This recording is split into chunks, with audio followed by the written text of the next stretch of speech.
Bugun Farg'onada, nafaqat Farg'onada, balki O'zbekistonda shu bo'layotgan premium klassdagi Rich House qurilish kompaniyasining Green Park loyihasi bilan yaqindan tanishamiz. Bugungi suhbatimiz esa ushbu loyiha asoschisi Muhammad Ali aka bilan bo'lib o'tadi. Muhammad Ali aka Comfort Class, Econom Classni deyarli hamma biladi. Qana bo'lish kerak, nima bo'lish kerakligi. Shu yilda yarimidan buyog'iga, oxirgi qismiga Premium Class, Business Class degan gaplar rosa ham ommalashdi Farg'onada. O'zi premium class uylarda talablari, standarti qana bo'lish kerak? Xo'p, Said Kamol, yaxshi savol bo'ldi. Hamma o'zini mahsulotini, loyihasini imkon qadar yuqoriga olib chiqishga harakat qiladi, lekin buni o'zini qonun qoidasi va shartlari bor. Biz shu qonun qoida shartlariga qarab biz ko'p sharoitda shunga moslashtirganmiz. Chunki premium klassda xonadonlar yer maydoningizga qarab soni ajratiladi. Birinchi o'rinda misol uchun hech bo'lmaganda biz 52 sotikka 60 ta xonadon sig'dirganmiz. Aslida 100 tadan ko'proq sig'dira olardik. Lekin maqsad premiumda talabi bu aslida. Parkovkamiz ham shu 60 tadan ozgina yuqoriligi uchun parkovka bilan uyni sonini birgalikda moslashtirganmiz. Ertaga premium degandan keyin parkovkasi albatta bo'lishi kerak. Atrof muhitingiz, atrofdagi joy, bolalar maydonchasi, yashil zona, hamma narsa ichida sig'ishi kerak. Faqatgina shunda premiumni, asl premium deb aytsa bo'ladi. Said Kamol, yana bitta jihati, premium xonadonlarda eng kichkina xonadon 3 xonali bo'ladi. Shuning uchun biz hammasini 3 xonalikka moslashtirganmiz. Ham 1 xona, 2 xona bilasiz, ko'p holatlarda ijarachi holatlarga topshiriladi. Tajribamdan rosa o'tgan bu narsaga. Endi bizda ham premiumligi, ham hammasi oila uchun mos kelishligi uchun sifat baribir oilaga boshqacharoq holat bo'ladi. Zo'r. Muhammad Ali aka, premium xonadonda lokatsiyasi ham muhim bo'lsa kerak. Juda muhim bu. Premium xonadonlari aholi zid joylarda joylashmagan bo'lishi kerak. Hamda atrof muhit, bog'cha, maktab, magazin, har qanaqali kundalik ishingiz tushadigan holatlarda yaqin bo'lgan holat bo'lishi kerak. Demak, premium xonadonda yashovchi insonni maqsadi vaqtini tejash bo'lar. Birinchi o'rinda bu. Qurilish materiallarida ham qanaqadir farqi bo'ladimi? Keling buni fasad misolida ko'rib chiqaylik. Qurilish mahsulotlari A dan Bgacha har bitta detalida premiumdagi o'ziniki alohida bo'lishi kerak. Bizni hozir fasadda savolingizga qarab, fasadimiz gazoblok artundagi ketyapti. Sovuqqa, suvdan qo'rqmaydi. Ustidan bazalt qoplanadi. Uni ustidan suxoy montaj deyiladi, tosh qoplanadi. Bizda hozir fasadimiz 3 qavatli bo'lyapti. Bazalt, gazoblok, bazalt, tosh 3 qavati. Rangi o'zgarmasligiga, sifatini yo'qotmasligiga zavodda o'zi 50 yil garantiya beradi. Bu degani energiya tejamkor, albatta. Va shu loyihani tashqi ko'rinishi 50 yil hech qanday o'zgarishsiz turishiga zavodda o'zi kafolat beryapti. Faqat sifat bo'yicha emas, ko'rinishi o'ta hashamatli, juda ham chiroyli bo'ladi. Said Kamol, bizda shift balandligi 320 bo'lib, xonalaringizni yanada hashamatli hamda toza havo bilan boyitishga sabab bo'ladi. Tashqi kirish eshiklari Face ID, parol, отпечатки orqali ochiladi. Shu izolyatsiyali bo'ladi. Zo'r-ku. Bundan tashqari yana yangilik, biz tobora bitirib topshirgunimizga qadar yangiliklar qo'shib boramiz. Qulayliklari yana nima qulaylik bo'lsa, kiritib boramiz. Said Kamol, undan tashqari bizda balkonlar terrasaga o'zgartirilgan. 280 ga 3 metrlik har bitta xonadonda terrasasi oldi tarafga qaratilgan, san'at saroyiga qaratilgan. Ertaman zavtrak qilish, kechqurun uzun qilib, bemalol hovlini sharoitini berib turadi. Ochiq havoda go'zal manzaradan bahra olishib bemalol foydalanishsa bo'ladi. Demak, loyihada premium class loyihani talablaridan yana ham o'zingizni qiynabsiz. Chunki har bir xonadonda balkon bo'lish kerak degan talab bor edi. Siz uni terrasaga aylantirgansiz. Yaxshigina rasxodlik. Bu kim uchundir qilingan katta xonadonmi aka? Yo'q, bu Farg'ona aholisi uchun bitta jitillarimiz emas, Farg'ona shahar aholisi uchun juda ham chiroyli, elitni, oilaviy restoran. Xolasa, chunki men tepa qavatdan manzara Farg'ona shahrida yana ham chiroyliroq yaqindan ko'rish imkoniyati beriladi. Tepada juda ham boshqa yarmi ochiq, yarmi yopiq elitniy restoran. Aholiga qanaqadir xalaqit bermaydimi? Baribir odam kelib ketgan holatida. Ularda hammasi o'ylangan. Aholini xalaqit bermasligi uchun tashqarida ikkita отдельный restoran uchun foydalaniladigan liftlar qo'yilgan, panorama lift. Faqat restoran foydalanadi. Tushunarli. Qo'mondon aka, loyiha zo'r chiqdi. Ochig'i ko'rib maza qilyapman. Qurilish jarayonini Instagram sahifalaringda yoritib boryapsizlar-ku. Patologga pena septiribsizmi? Unaqa rasxod qilishda o'zi nima kerak bor? Xo'p, Said Kamol, yuring, yaxshisi men sizga ichkariga olib kirib batafsil tushuntirib beraman. Bo'l, qurilish jarayonini ko'ramizmi? Albatta. Said Kamol, pena sepishimizdan asosiy maqsad 3 ta. Birinchisi, suv toshqini bo'lib qolganda ehtiyotsizlik qilib suvni o'zida ushlab qoladi. Ikkinchisi, issiq sovuqqa juda ham bu energiya tejamkorligiga foydasi katta. Va uchinchisi, men uchun eng asosiylaridan biri, domda yashaganlar buni bilishadi, tepadagi qo'shningizni farzandlari yugurganda yaqqol eshitiladi bu narsa. Buni to'sib berishi uchun asosiy maqsad shu menda, to'g'risi. Quloq tinch bo'ladi. Quloq ham tinch holatda buni foydasi o'ta ham ko'p. Yashaganda bilishadi. Boshqa domdan ko'chib kelib yashashganda juda ham farqini bilishadi. Qalinligi 10 sm atrofida, uni qo'limda ushlab turibman. Sizni qo'lingizdagi narsa nima? Buni klipsa, bu vazifasi patologda gipsokardonni oldin reyka qilishadi. Buni ham qatirganimizda ikkita sababi bor. Birinchisi, buni qatirish jarayonida o'ta shovqin beradi. Hozir pistoletni ortadi, juda ham qattiq shovqin. Hamma uylarda odam ko'chib kelishidan oldin biz buni qatirib qo'yamiz, shovqinni oldini olish uchun.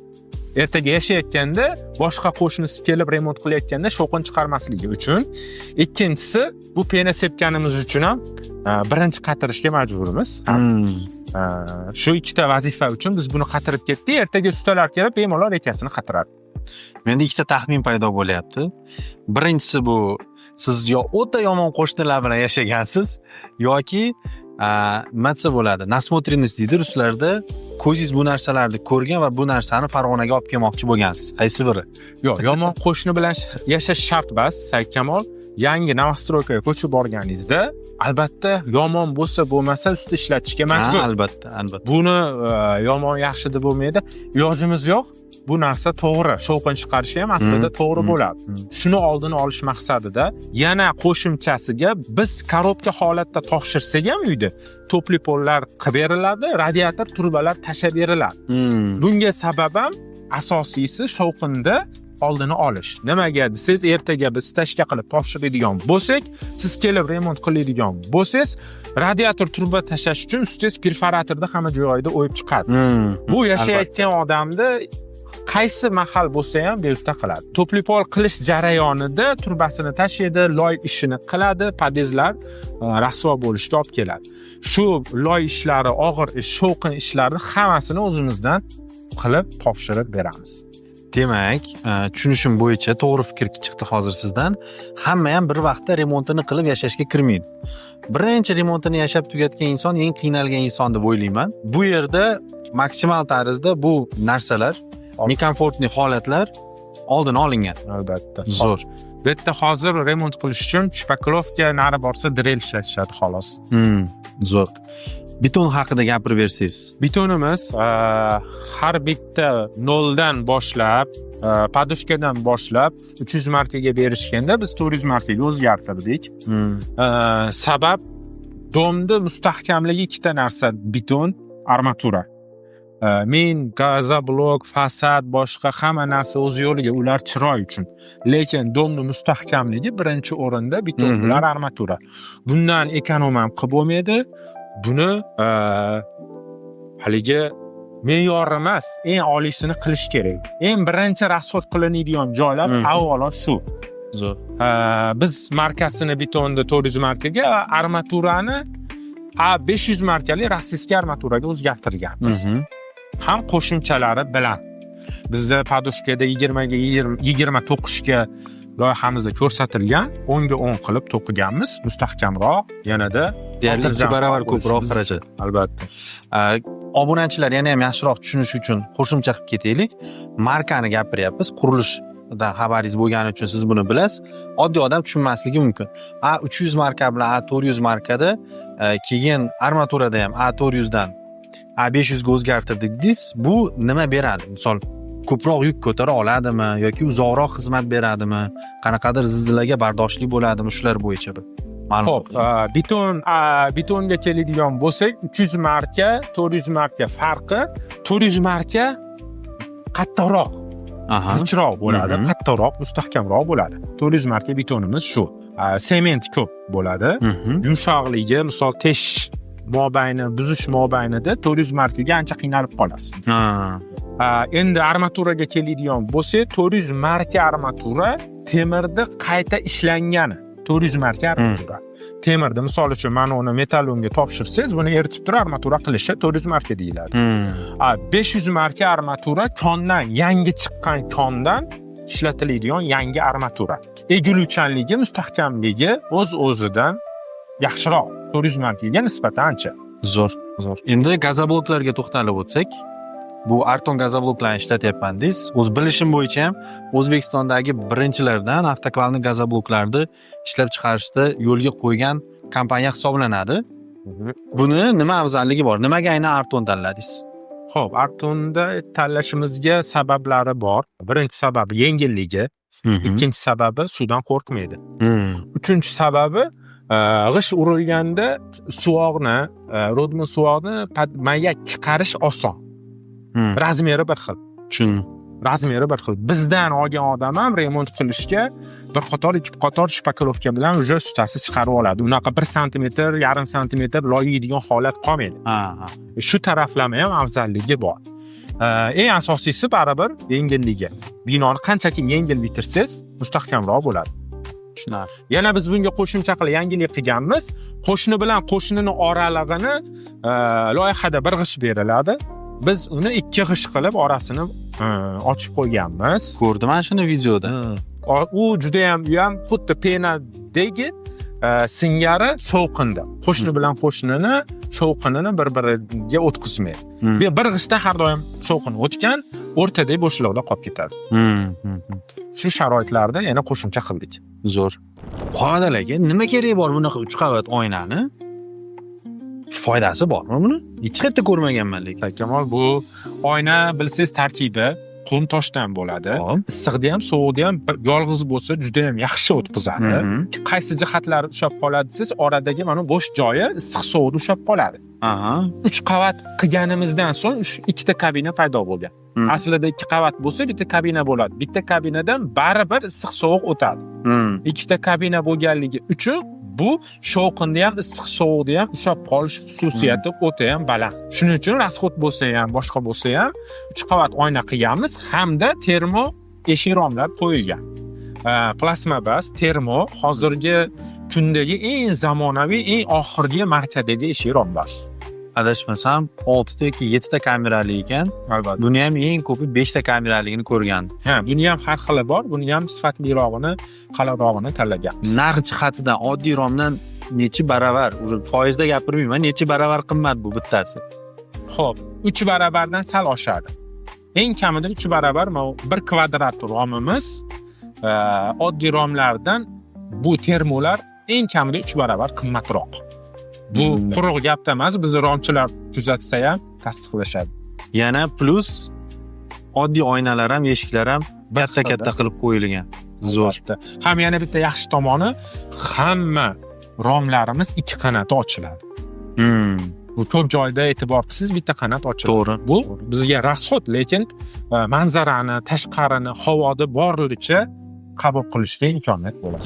Premium klass loyihaning talabi bo'yicha 2 ta lift bo'lishi majburiy. Qo'l qismlari, mana bu podyezdni tashqi ko'rinishlari chiroyli bo'lishi kerak. Bu endi o'z o'rniga. Buni qilish nima desa bo'ladi? Shart bo'lgan narsa. Nima qulayligi bor aynan Green Park loyihasida? Bizda qulayliklar xavfsizlik jihatidan ham o'ylangan, ham qulaylik bo'lish maqsadida ham podez eshigiga kelganingizda Face ID sizni tanigan holatda sizni qo'yib yuboradi. Sizni tanigandan keyin nechinchi qavatda yashashingizni u biladi. Liftda erkak kishi bo'lsa, ayol kishi bo'lsa, отдельный liftlar ajratganmiz. Erkak kishi uchun tepada bo'lgan liftni pastga olib tushib, eshiklarni ochib sizni tayyorlab turadi. Kirasiz, qavatingizga knopkani ezishingiz shart emas, o'zi olib chiqib qo'yib yuboradi. Bundan maqsad erkaklar ko'pincha qo'lida sumka bilan, ayollar farzandi bilan kelib qolsa noqulaylik tug'dirmasligi uchun. Xo'p, endi betdagi yashovchi aholiga bu tushunarli. Lekin tasavvur qilaylik, men sizga mehmonga keldim. Meni Face ID tanimasa nima bo'ladi?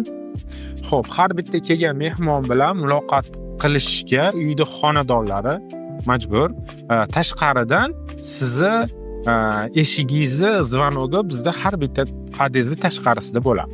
Sizni xonadoningiz chaqiradi, siz uni ochasiz, ruxsat bergan bo'lasiz, u kirishga ruxsat bo'ladi, liftdan foydalanishga imkoniyat yaratiladi. Undan tashqari imkoniyat yo'q. Endi ikkinchi daraja, siz uyda yo'qsiz, mehmoningiz kelib qoldi, Wi-Fi orqali uyingizga, telefoningizga ulangan holatda eshiklarni zvanogi chaladi, siz telefoningizdan buyruq bersiz imkoniyati bo'ladi. Siz uyingizda yo'q holatda bu. Demak, bu joyda umni dom konsepsiyasi ham uje xonadonning ichida mavjud. Albatta. Zo'r. Qomadal aka, endi eng oxirgi savol. O'zingizga bitta xonadon olib qoldingizmi? Kamol bu yerdan olmasak bo'lmaydi.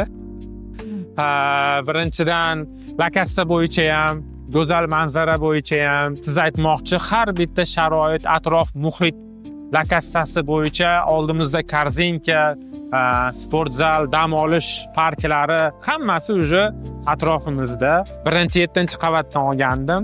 Keyin hozir 8, 9, 10-qavatlarga chiqib manzarani ko'rib, 11-qavatda o'zimda to'xtadim. Green Park loyihasi bo'yicha savollaringiz bo'lsa, kommentariyada yozib qoldiring. To'liq ma'lumotga ega bo'lib, ushbu xonadonlarni xarid qilish uchun ekraningizdagi raqamlarga hoziroq qo'ng'iroq qiling.